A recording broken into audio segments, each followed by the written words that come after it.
Municipios como García, Apodaca y Santa Catarina arrancaron el año con focos encendidos. De acuerdo al semáforo delictivo de la Fiscalía de Nuevo León, hay delitos que se mantienen en rojo. Y eso, amigas, amigos, no se puede ignorar. En Colectivo Noticias estaremos charlando con activistas y políticos sobre este y otros temas. Voces que viven de cerca esta problemática y que han decidido generar cambios. Hoy en Café Colectivo nos acompaña Mario Escobar, quien tiene muy bien identificados estos temas. Hola Mario, ¿cómo estás? Pues muchas gracias por la invitación, muy contento, y pues aquí estamos a la orden para hablar de esos temas. Excelente. Primero queremos conocerte antes de tu activismo y antes de entrar en este tema de la política. ¿Quién es Mario Escobar? ¿Quién fue Mario Escobar como maestro? Mario Escobar, bueno, como maestro de secundaria, a nivel secundaria, 23 años de maestro al servicio de la docencia.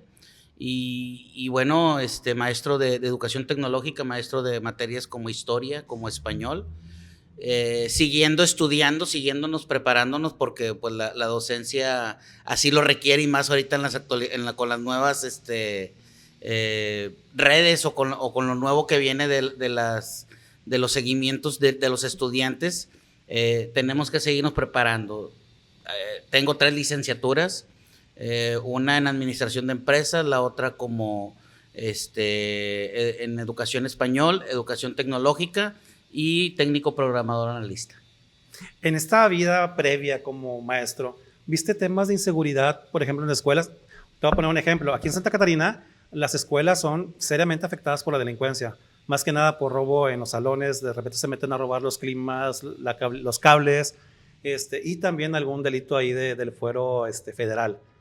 ¿En tu vida previa sí vivías esos problemas como maestro? Sí se vivieron, nos tocó en muchas ocasiones que por falta de personal dentro de las escuelas, los mismos ex estudiantes o la misma gente que vive alrededor de las comunidades, pues se dedicaban a robar el cobre, a robar computadoras, a hurtar cosas que de alguna manera posteriormente no le daban el valor que era realmente, y sí ha habido muchas situaciones problemáticas alrededor de colonias problemáticas, porque me ha tocado estar en muchas colonias populares y en ese sentido hay mucha inseguridad.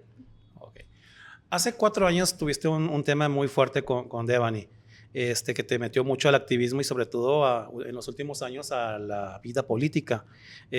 ¿Cómo ha evolucionado tu activismo y qué has aprendido en ese tiempo, tanto en el activismo como con las instituciones públicas? Bueno, primero que nada, hay que decirlo, como maestro o como cualquier persona, ser humano, conocemos que existen 3 poderes: el ejecutivo, el legislativo y el judicial. Y no conocemos que hay otros poderes autónomos como las fiscalías. ¿Por qué? Porque no hemos pasado por una situación traumática o problemática.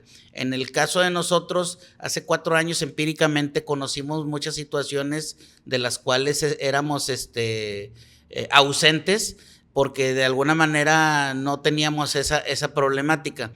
Al entrar a la desaparición de Devani, ya al día de hoy, 4 años, pues nos tuvimos que entrar en el activismo y conocer a mucha gente que ha tenido desaparecidos, que ha tenido feminicidios, y que las fiscalías, porque eso fue la experiencia que nosotros vivimos, las fiscalías no les dieron seguimiento o no conocían los protocolos adecuados para poderle dar un seguimiento.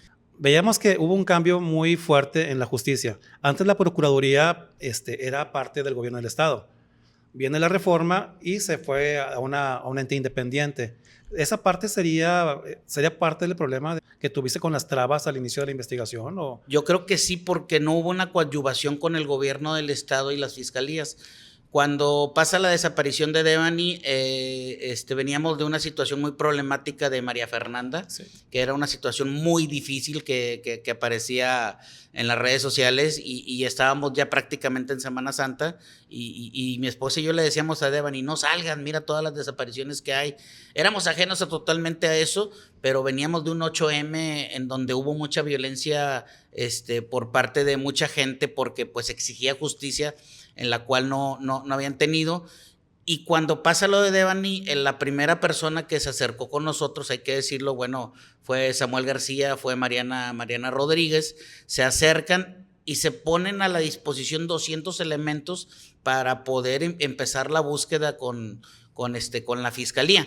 Y en ese momento había una ruptura entre la fiscalía y el gobierno del estado, y nadie se ponía de acuerdo, y Devani quedó expuesta en el medio, y ellos luchaban porque las fiscalías autónomas con su presupuesto y ese cambio que dices tú de la Procuraduría a las fiscalías autónomas ha disminuido, más bien ha afectado mucho en darle seguimiento a los protocolos correspondientes e iniciar las búsquedas rápidamente y que se pudieran encontrar más vidas, más desapariciones con vida. Ha sido muy crítico en el sistema de justicia en el estado. ¿Si has visto algunas fallas o que ha mejorado en la coadyuvación de los tres poderes? Sí, bueno, mira, de entrada, la fiscalía, hay un antes y un después de lo de Devani. Se cometieron muchos errores por parte de la fiscalía, hubo muchas omisiones y que todavía, bueno, hay que decirlo, es un caso abierto. No ha caído todo el peso de la ley sobre las autoridades fiscales que cometieron y omitieron muchos errores. ¿Por qué? Bueno, porque lamentablemente la Fiscalía General de la República ahorita está en un proceso donde no ha determinado y tipificado como feminicidio lo de Devani. Entonces, al tener varias necropsias y varios peritajes abiertos y que ninguno de ellos concuerdan, están en esa disyuntiva. Entonces, sí es necesario que las fiscalías se preparen en perspectiva de género porque hubo mucha desinformación por parte de la fiscalía, además que dijeron muchas mentiras y omitieron muchas situaciones, así como que filtraron información que no deberían de haber filtrado, prácticamente filtraron toda la carpeta. Entonces eso desorientó la investigación y echa por debajo todo lo que ya habíamos logrado. ¿Cómo has visto la evolución de la fiscalía?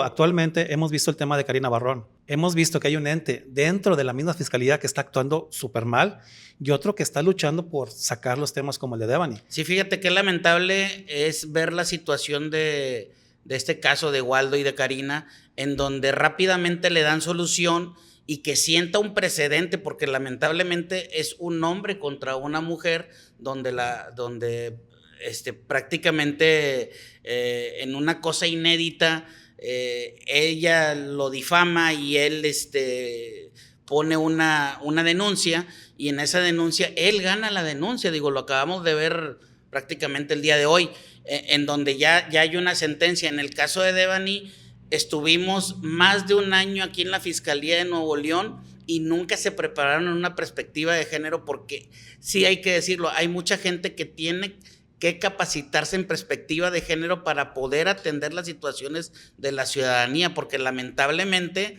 en el caso de Devani hubo muchas omisiones, hubo mucha desinformación y no sabíamos realmente qué es lo que escondieron en ese momento, porque se tuvo que ir un vicefiscal, se tuvo que ir un fiscal, se tuvo que ir mucha gente que hizo mal su trabajo, y ahorita vemos una evolución en donde rápidamente la fiscalía da un fallo a favor o en contra de cualquier persona, en este caso de Karina y de Waldo, pues sí tuvieron que tener mucho aprendizaje, pero lamentablemente las fiscalías siguen fallando en este tipo de situaciones porque no le dan certeza a la ciudadanía de que están haciendo bien su trabajo. La fiscalía tiene unas herramientas excelentes, como es el semáforo del delito, que miden precisamente los delitos cometidos en cada municipio. Aquí lo importante, Mario, es la denuncia. Si no denuncian, no se mide, y si no se mide, no se mejora. Gracias a que hemos estado insistentes en la denuncia, hay una medición más o menos exacta, real, a lo que dice la gente en las calles. Como Apodaca, Santa Catarina y García han aumentado los delitos como en robo a persona, robo a negocio, cristalazos, lesiones, y hay un foco muy rojo en los tres municipios que es violación. Desde tu experiencia y recorriendo cada municipio, ¿qué está fallando en la estrategia de seguridad municipal? ¿Cómo se concatena este tipo de delitos municipales hacia la acción de la fiscalía? Mira, de entrada, no hay una cultura de la gente de la denuncia.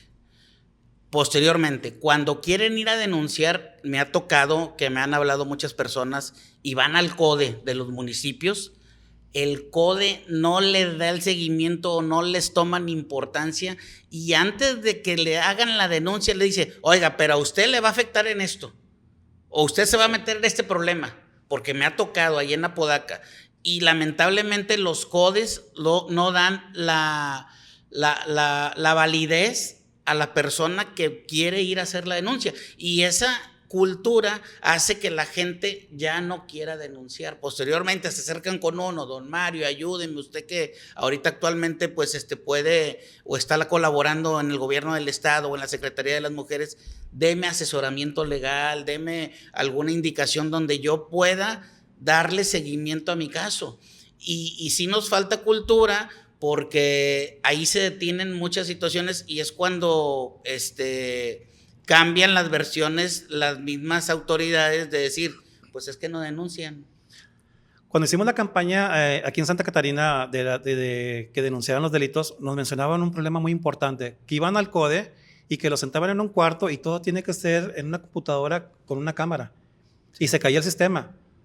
Y la misma gente decía, oye, pues ¿para qué vengo al CODE a denunciar si estoy con una computadora? Se cae el sistema, mejor me voy. Sí me tocó a mí cuando la desaparición de Devani, también fui a los CODES, fui al C4, fui al C5, y sí es lamentable que no te den la atención personalizada. ¿Por qué? Porque te dicen, no, pues es que ya todo está digital, ya todo está computarizado. Entonces, ahí también la gente se desanima al ir y no ver a una persona y que te estén dando una información, porque de viva voz uno no está todavía al 100%, ¿cómo se llama?, familiarizado con ese tipo de sistemas. Y lamentablemente mucha gente se desorienta y ya no quiere seguir con la denuncia. Y luego van con la gente que les quiere dar esa información y ellos mismos los desaniman para que no hagan la denuncia, y que su ingreso de delitos o de denuncias no se dispare. Pero sí nos falta mucha cultura en la denuncia para poder darle seguimiento a nuestras necesidades. Mario, con todas esas trabas, ¿cómo sigues con esto? ¿Qué te impulsa a seguir con esto, con esta lucha que tienes en contra de este tipo de sistemas, en contra de este tipo de distorsiones en la justicia, independientemente del tema o intereses partidistas? Digo, el sistema político está realmente hecho en una tortuga. ¿Qué te impulsa a seguir con esto? Me impulsa la memoria de Devani, el apoyo de mi esposa, el seguir día a día, levantarme y decir, puedo cambiar las cosas. Ya son 4 años, el decir que no le vuelva a pasar a ninguna otra Devani, sea hombre, sea mujer, el decir que podemos cambiar, el decir que podemos tener una Apodaca mejor, un Santa Catarina mejor, un Monterrey mejor, un Nuevo León mejor, un México mejor. Y que, bueno, en este caso, el Partido Movimiento Ciudadano, como tú lo dices, yo soy un activista, pero el Partido Movimiento Ciudadano me abrió las puertas para poder llevar esta lucha y seguir fomentando que podemos vivir en una vida libre de violencia y hacer una cultura de la denuncia cuando tengamos alguna situación problemática o traumática. Entonces me impulsa la memoria de Devani en que no vuelva a suceder otra situación como la que pasó Devani y como las que siguen pasando, y como que afortunadamente o lamentablemente soy una de las voces que tengo la oportunidad de tener un micrófono al frente y ser la voz de toda esa gente que no tiene esa oportunidad, porque mucha gente se ve en los ojos de nosotros y dice, si él puede salir adelante, yo también lo voy a hacer. El levantarse día a día y decir, no lo he superado, porque no lo puedes superar, no puedes superar una pérdida, pero aprendes a vivir con ella. Y si puedes aportar ese granito de arena junto con tus seres queridos y con gente buena que te da la oportunidad de tener estas plataformas, pues lo voy a seguir haciendo. Si tuvieras la oportunidad de diseñar una estrategia de seguridad para municipios, o desde la federación, o desde un tema como diputado federal, en municipios como Santa Catarina o Apodaca, ¿cuáles serían esas acciones que harías en un inicio? De primero, tener cercanía con la gente. Es bien importante. Cuando me ha tocado y digo, Tengo 56 años y tengo mucha experiencia empíricamente en la política hasta que hace 3 años participé como diputado federal. El llegar a tener un puesto político y que se les olvide que ganaron por la gente, el recorrer las calles de la mano con la gente, el tener esa representación de tu equipo de trabajo con la gente para ver sus necesidades, yo creo que eso es lo más importante, sería una de las principales objetivos, a lo mejor tener una policía comunitaria, a lo mejor dentro de esa jefa de manzana o esa persona que quiera ayudar a hacer un círculo en el cual puedas tener las necesidades directas con la gente.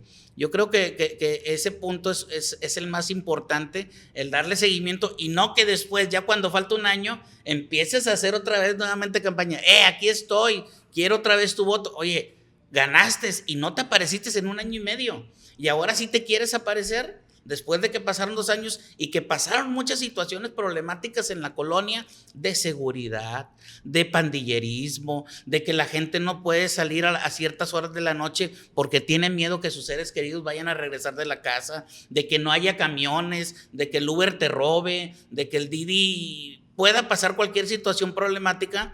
Entonces yo creo que el principal objetivo para mí sería tener el seguimiento y el acercamiento con la gente. Todos los días que puedas estar como diputado federal, yo creo que trabajas 4 o 5 días, pero los otros 3 o 4 días puedes estar acá con tu municipio para darle seguimiento a las necesidades de la gente. Hemos visto que semana a semana se reúnen en Palacio de Gobierno pues todos los niveles que competen a la seguridad, desde el ejército hasta la fiscalía, las policías municipales. ¿Tú sí ves realmente una coordinación en esos temas, sobre todo para reducir esos índices delictivos que están en rojo en varios municipios? Pues mira, el gobernador ha tenido a bien acierto, o ese acierto de tener esas reuniones a diario o semanales, y yo creo que deben de dar resultados, pero cuando tienen mucha corrupción dentro de las mismas corporaciones, pues es muy difícil porque no puedes estar en todos lados. Sí es necesario tener esas reuniones para ver un cambio. Se han hecho cosas buenas, pero se pueden hacer mejor. Por ejemplo, en el caso de las fiscalías, que es lo que empíricamente yo conocí, capacitarlos en perspectiva de género, porque a veces hay gente que no tiene escrúpulos para recibirte o para darte la información, ni para decirte cuál es tu número de carpeta. Entonces es muy lamentable que el líder sí quiera hacer bien las cosas y la gente que está abajo te está echando a perder todo el trabajo. Así es. Finalmente, Mario, más allá de las cifras y la política, ¿qué le dices a las familias de Santa Catarina de García y sobre todo de Apodaca en relación a este tema? Porque muchos viven con temor, muchos viven con inseguridad, muchos están viendo estos números y sobre todo ven las noticias que a diario hay mucha inseguridad en esos 3 municipios.